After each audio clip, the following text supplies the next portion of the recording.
I'm really thankful for the rain we got.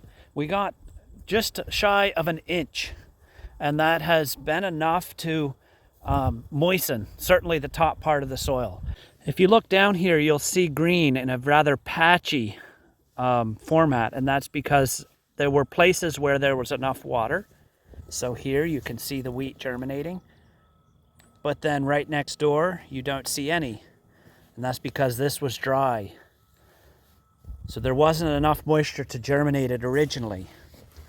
But if I come and look, if I dig where it was dry before and put that in the shadow, you can see there's a little bit of a sprout on it.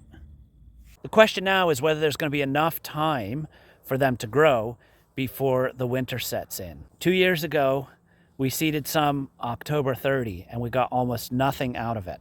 So this would have gotten rain on Thursday, so 5 or 6 days before the 30th. So I'm hoping that those 5 or 6 days are going to make all the difference.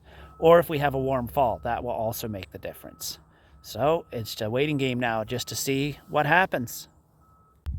Now, in contrast to the winter wheat we were just looking at, this is a vegetable field that had early beans and peas in it, and we have seeded it to winter rye. You can see how well it's come up.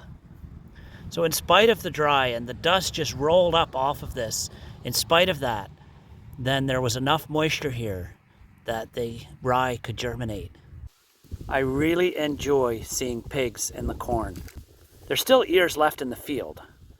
Maybe ones that didn't fill out completely at the top, or small ones or whatever. And so we like to put the pigs in, and they really love the sweet corn. What do you think of that corn? Pretty awesome, isn't it?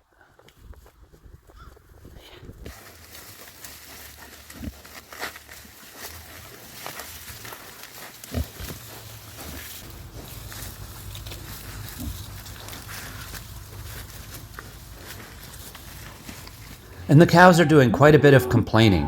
They would much rather be in the fields right now, but with it being so dry, we're letting the grass rest.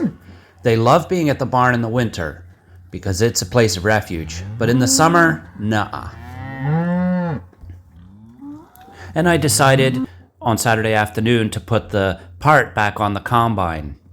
It's called a harmonic balancer, which is a fancy name for a pulley with some rubber in it that goes on the end of the crankshaft, but it's just come back from California, having been rebuilt. This is a good time to do this when I can just pay attention and don't have a lot of distractions and crew and calls and all of that. And my bird of the day is a female ruffed grouse, known locally as a partridge. They camouflage well with the leaves and twigs this time of year.